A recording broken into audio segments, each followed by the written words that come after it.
When I was young, I had a pet cat. His name was Oily. We had him for a few months, and I was very attached to him by then. He would sleep at the end of my bed, or even sometimes at my pillow. Then one morning he wasn't there. When I went to find him, I wasn't worried. He sometimes was gone from my room in the morning. Mom said to come outside, and she led me to something on the side of the road. There was something bundled up on the side of the road in a blanket. I asked what it was. Dad answered, Ollie. He unwrapped it and showed me. The poor thing had been run over. I ran back to my room and was crying for a while, and I spent the rest of the day in my room. That night I woke up to go to the bathroom, which was on the other side of the house. Walking out of my room, I noticed something transparent. I went to look, and it darted behind the couch. I ran back to my room and covered myself with a blanket, too scared to go to the bathroom. I just fell asleep. Next morning when I woke up, I went to see if there was anything behind the couch, and as I expected, there wasn't anything. Well, that day, we buried Ollie in the front yard. When I went to sleep that night, I could feel something on my bed. I looked over, and there was a small depression on the sheet about the size of a cat. I know that I was visited by my deceased cat. What else could it have been? This experience actually started 2 days before the actual event I'm going to relate to you. It actually starts the night I took the math placement test for my college in January of 2006. Upon getting my results, I naturally called my mother and father in Texas. I live with friends in California, friends who I have come to regard as a surrogate family, so I refer to as sisters when I rightly have none, and make a pointed difference between my Texas mom and dad, the biological ones, and my Cali mom and dad, just for reference, to give them the good news. They sounded upset when they answered the phone. My Texas mom is a bit of a hypochondriac, and I figured she thought of something else that could be wrong with her, so I didn't ask why they were upset. I passed them my information, made their congratulations, and got off the phone. So I was getting off the phone, I heard my Texas dad in the background of the call say, "Do you want to tell her?" But by then my mom was hanging up. Now while I've been in the testing center and all that day beforehand, I'd felt awful. I chalked it up to nerves and taking my first standardized test, the GED aside, since first grade. I was homeschooled from second grade on. I felt better after passing, but during the entire next day, I felt sick again.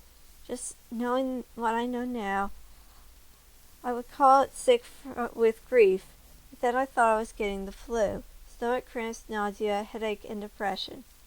Before I go any further with my story, I feel the need to explain that I had just moved from my Texas parents' house in September 2005. And I've been back in December for a week to visit. During that time, 10-year-old Smokey did not stray from my side. She slept on my bed, followed me everywhere. She'd always been a follow cat, and I knew something was different this time. I think we both knew that this visit would be the last time I would see her. I worked hard to try and be able to bring her with me, but the vet wouldn't give her clearance to fly. At under 12 pounds, and at her age, she was too old and too small to fly, and there was no way I could drive with her. And her whole life, on top of everything else, she'd never left the little apartment I'd shared with my parents. I raised her from a tiny kitten in that house. The last night I was there during the visit, she slept in my bed right next to my head, and as I went to sleep, I was petting her, and I remember whispering, "I'll be back to visit soon. Don't go anywhere, baby." And I knew she didn't want to, but what I found out almost exactly a month later. Fast forward to me back in California, the day after my test at sunset, remembering my father's words, and having been feeling crappy all day, I called my Texas mom again. This time the first thing she asked was if I wanted to hear bad news then, or if I wanted to wait until after the weekend. It was a Friday night. The hair stood on the back of my neck, and I felt my face flush. Whatever she was about to tell me It was the reason I had been sick for 2 days. The morning of the day of my test, Smokey had followed my mother into the bathroom without hanging off on her back end. I had followed my mother into the bathroom with something hanging off on her back end. My parents were shocked and horrified to find that she had a prolapsed colon, which is basically what the last bit of your intestine turns inside out, comes out when you poop too hard. Smokey was too old and too small for the surgery. It would have killed her. My parents couldn't afford it anyway. So the afternoon while I was taking my test, they had put her to sleep after a day of sad goodbyes and cuddling. What gets to me about this is that they left her body at the SPCA for disposal. If they'd called me that morning, I would wire the money to have her cremated and ashes returned. But there's nothing I can do about my parents trying to shield me from the sad truth of my baby's death. I got off the phone in a daze. I was sitting on the couch of our back porch in California. I think I was crying. I don't know. I know I didn't really break down until after I got off the phone. My California mom came out to the back porch to throw something in the recycling bin and found me crying. I don't remember what I told her or my sister what had happened, but I know I did. I've completely lost the next hour. I don't remember anything. I think I was in shock. I know my California mom decided to make fudge to try and help me feel better, and my sister was sitting with me and holding me. When I finally managed to stop crying, my sister invited me to go out front with her for some fresh air, and I nodded. We went out on the front porch, and I was miserable, obviously. I couldn't concentrate enough to talk, so I just looked up at the stars with my sister on my back, and I tried to keep from crying again. I was so upset. What if Smokey had thought I had abandoned her? What if she was mad at me for leaving, for not taking her with me? All I could think of were things I'd done wrong, and suddenly I saw it. It was the only shooting star that I had ever seen. It seemed to fizzle off directly over her house.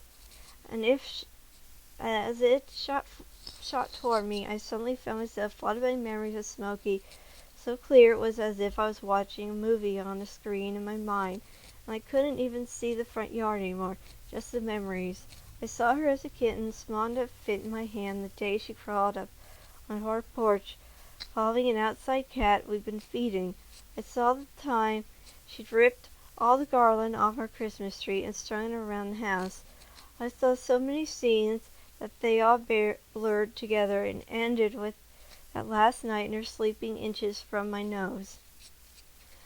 To my sister, I stood frozen only for a few seconds, but I swear I'd relive the 10 years of my baby's life in those few seconds.